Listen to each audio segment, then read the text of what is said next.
ಶ್ರೀ ಗುರುಭ್ಯೋ ನಮಃ. ಸ್ವಾತ್ಮಾರಾಮಂ ನಿಜಾನಂದಂ ಶೋಕಮೋಹ ವಿವರ್ಜಿತಂ ಸ್ಮರಾಮಿ ಮನಸಾ ನಿತ್ಯಂ ಶ್ರೀ ವೆಂಕಟಾಚಲದೇಶಿಕಂ.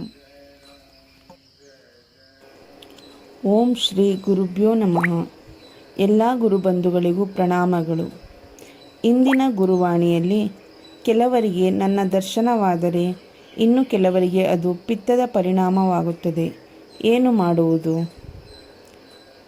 ಬ್ಯಾಂಕ್ ಮ್ಯಾನೇಜರ್ ಆಗಿ ಕೆಲಸ ಮಾಡುತ್ತಿದ್ದ ಗುರುಬಂಧು ಒಬ್ಬರು ಮೈಸೂರಿನಲ್ಲಿ ನೂತನ ಗೃಹವನ್ನು ಕಟ್ಟಿದರು. ಮನೆ ಕಟ್ಟಿಸಿದ ನಂತರ ಒಂದು ದಿನ ಗುರುನಾಥರು ಮಧ್ಯಾಹ್ನ 12 ಗಂಟೆಗೆ ಸರಿಯಾಗಿ ಇವರ ಮನೆಯಲ್ಲಿ ಇವರ ಪತ್ನಿಗೆ ದರ್ಶನವಿತ್ತು ಹೊರಟು ಹೋದರು. ಇವರಾಗಲಿ ಇವರ ಪತ್ನಿಯಾಗಲಿ ಅದುವರೆಗೆ ಗುರುನಾಥರ ವಿಚಾರ ಕೇಳಿ ತಿಳಿದಿದ್ದರೇ ವಿನಃ ದರ್ಶನ ಭಾಗ್ಯ ದೊರೆತಿರಲಿಲ್ಲ. ಸಂಜೆ ಕೆಲಸದಿಂದ ಹಿಂತಿರುಗಿದ ಯಜಮಾನರಿಗೆ ಪತ್ನಿ ನಡೆದ ಘಟನೆಯನ್ನು ತಿಳಿಸಿದಾಗ ಅವರು ಅದನ್ನು ನಂಬದೆ, ನೀನು ಯಾವಾಗಲೂ ಅವರ ಬಗ್ಗೆಯೇ ಚಿಂತಿಸುತ್ತಿರುವ ಕಾರಣ ಹೀಗಾಗಿರಬಹುದು, ಸ್ವಲ್ಪ ಪಿತ್ತವೂ ಆಗಿರಬಹುದೆಂದು ಹಾಸ್ಯ ಮಾಡಿ ತಮ್ಮ ಕೆಲಸದ ಕಡೆಗೆ ಗಮನವಿತ್ತರು. ಇದೇ ರೀತಿಯ ಘಟನೆ ಮತ್ತೂ 2 ದಿನ ನಡೆದಾಗ ಪತ್ನಿಯ ಮಾತನ್ನು ನಂಬದಿದ್ದರೂ ಅವರ ಬಲವಂತಕ್ಕೆ ಸಕರಾಯಪಟ್ಟಣಕ್ಕೆ ಬಂದು ಗುರುನಿವಾಸ ತಲುಪಿ ಗುರುನಾಥರಿಗೆ ನಮಸ್ಕರಿಸಿದರು. ಗುರುನಾಥರು, ಕೆಲವರಿಗೆ ನನ್ನ ದರ್ಶನವಾದರೆ ಇನ್ನು ಕೆಲವರಿಗೆ ಅದು ಪಿತ್ತದ ಪರಿಣಾಮವಾಗುತ್ತದೆ, ಏನು ಮಾಡುವುದು ಎಂದ ಕೂಡಲೇ ಬ್ಯಾಂಕ್ ಮ್ಯಾನೇಜರ್ ಅವರು ಗುರುನಾಥರ ಪಾದಕ್ಕೆರಗಿ ತಮ್ಮ ತಪ್ಪನ್ನು ಕ್ಷಮಿಸಬೇಕೆಂದರು.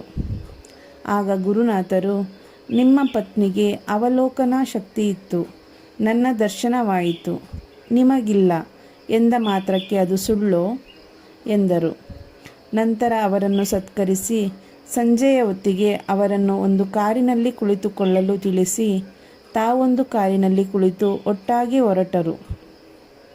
ಈ ದಂಪತಿಗಳು ತಮ್ಮನ್ನು ಬಸ್ ನಿಲ್ದಾಣದ ಸಮೀಪದಲ್ಲಿ ಇಳಿಸಿ ಅವರು ಮುಂದೆ ಎಲ್ಲಿಗೋ ಪ್ರಯಾಣ ಮಾಡುತ್ತಿರಬೇಕೆಂದು ಯೋಚಿಸುತ್ತಿರುವಾಗಲೇ ಕಾರುಗಳು ಬಸ್ ನಿಲ್ದಾಣ ದಾಟಿ ಮುಂದೆ ಹೋಗಿ ಚಿಕ್ಕಮಗಳೂರು ತಲುಪಿ ಗುರುಬಂಧು ಒಬ್ಬರ ಮನೆ ಮುಂದೆ ನಿಂತವು.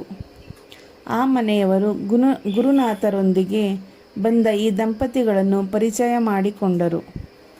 ನಂತರ ಗುರುನಾಥರು ತಮ್ಮ ಪಾದ ಒತ್ತುವ ಸೇವಾ ಭಾಗ್ಯವನ್ನು ಅವರಿಗೆ ಕರುಣಿಸದಲ್ಲದೆ ಅವರ ಮನಸ್ಸಿನಲ್ಲಿ ಗೊಂದಲವಾಗಿ ಉಳಿದಿದ್ದ ಶಂಕರ ಭಾಷ್ಯವನ್ನು ಅತಿ ಸರಳವಾಗಿ ಇವರಿಗೆ ಮನನಾಟುವಂತೆ ವಿವರಿಸಿದರು.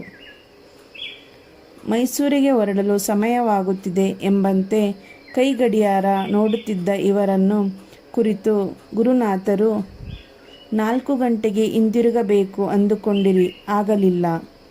ಈಗಾಗಲೇ ರಾತ್ರಿ 10 ಗಂಟೆ ಆಗುತ್ತಿದೆ. ನೀವು ಇಂದು ರಾತ್ರಿ ಎದುರುಗಡೆ ಇರುವ ಕೋಣೆಯಲ್ಲಿ ಉಳಿದುಕೊಳ್ಳಿ, ಅಲ್ಲಿ ನಾನು ತುಂಬ ಕಾಲ ವಿಶ್ರಮಿಸಿದ್ದೇನೆ ಎಂದು ಹೇಳಿ ಆ ಮನೆಯವರಿಗೆ ಆ ದಂಪತಿಗಳಿಗೆ ಆ ಕೋಣೆಯಲ್ಲಿ ಉಳಿದುಕೊಳ್ಳುವ ವ್ಯವಸ್ಥೆ ಮಾಡಲು ತಿಳಿಸಿದರು. ಗುರುನಾಥರು ಆ ದಂಪತಿಗಳಿಗೆ, ನಾನು ನಿಮ್ಮ ಗುರುವಲ್ಲ, ನಿಮ್ಮ ಗುರು ಇಂಥವರು, ಅವರನ್ನು ಮನಸಾರೆ ಸೇವಿಸಿ ಧನ್ಯರಾಗಿ ಎಂದು ತಿಳಿಸಿದರು. ಆ ರಾತ್ರಿ ಆ ಕೋಣೆಯಲ್ಲಿ ಮಲಗಿದ್ದಾಗ ಯಾವುದೋ ಶಕ್ತಿ ಈ ಬ್ಯಾಂಕ್ ಮ್ಯಾನೇಜರ್ ಅವರ ಪತ್ನಿಗೆ ಬೆಳಕಿನೊಪಾದಿಯಲ್ಲಿ ದರ್ಶನವಿತ್ತು ಆಶೀರ್ವದಿಸಿದಂತಾಯಿತಂತೆ. ಜೊತೆಗೆ ಅವರನ್ನು ಎಷ್ಟೋ ವರ್ಷದಿಂದ ಕಾಡುತ್ತಿದ್ದ ನೋವು ಆ ಕ್ಷಣದಿಂದ ಬಿಟ್ಟು ಹೋಗಿತ್ತು. ಅದಕ್ಕಾಗಿ ಹಿಂದೆ ಅವರು ಎಷ್ಟೋ ವೈದ್ಯರ ಸಲಹೆ ಪಡೆದಿದ್ದರೂ ಗುಣವಾಗಿರಲಿಲ್ಲ. ಇದರಿಂದ ಸುಖನಿದ್ರೆ ಮಾಡಿದ ಅವರು ಸ್ವಲ್ಪ ತಡವಾಗಿ ಎದ್ದರು. ಇಂದಿನ ರಾತ್ರಿಯೇ ಇವರಿಗೆ ತಿಳಿಸಿದಂತೆ ಇವರು ಹೇಳುವುದಕ್ಕೂ ಮೊದಲೇ ಗುರುನಾಥರು ಅಲ್ಲಿಂದ ಹೊರಟು ಹೋಗಿಯಾಗಿತ್ತು. ನಂತರ ಅವರು ಸ್ನಾನ, ಸಂಧ್ಯಾವಂದನೆ, ಆರತಿ ಇತ್ಯಾದಿಗಳನ್ನು ಮುಗಿಸಿ ಆ ಮನೆಯವರಿಗೆ ಧನ್ಯವಾದಗಳನ್ನು ಅರ್ಪಿಸಿ ಮೈಸೂರಿಗೆ ಹಿಂದಿರುಗಿದರಂತೆ. ಆ ದಂಪತಿಗಳ ಆಗುಹೋಗುಗಳನ್ನೆಲ್ಲ ಗುರುನಾಥರು ಅಂದೇ ತಿಳಿಸಿದರಂತೆ. ಆ ನಂತರ ಗುರುನಾಥರು ವಿಶ್ವವ್ಯಾಪಿಯಾಗುವವರೆಗೂ ಮತ್ತೆ ಭೇಟಿಯಾಗಲಿಲ್ಲವಂತೆ. ಇಂದಿನವರೆಗೂ ಎಲ್ಲವೂ ಗುರುನಾಥರು ತಿಳಿಸಿದಂತೆಯೇ ನಡೆಯುತ್ತಿದೆಯಾದ್ದರಿಂದ ನನಗೆ ಹೆಚ್ಚು ಚಿಂತೆ ಇಲ್ಲ. ಎಲ್ಲವನ್ನೂ ಅವನೇ ನಿರ್ವಹಿಸುತ್ತಿದ್ದಾನೆ. ಅವರು ಮೊದಲೇ ತಿಳಿಸಿದಂತೆ ಇಂದಿನ ವರ್ಷ ನನ್ನ ಪತ್ನಿ ಗುರುಪಾದ ಸೇರಿಕೊಂಡಳು.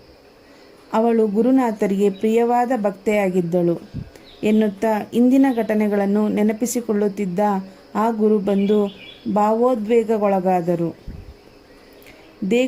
ದೇಗುಲದಲ್ಲಿರುವ ದೇವರನ್ನು ಹುಡುಕುವುದಕ್ಕಿಂತ ನಿನ್ನೊಳಗಿರುವ ದೇವರನ್ನು ಹುಡುಕು.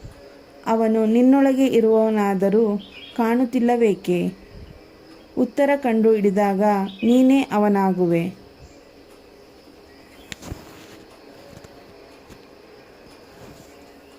ಗುರುಭ್ಯೋ ನಮಃ.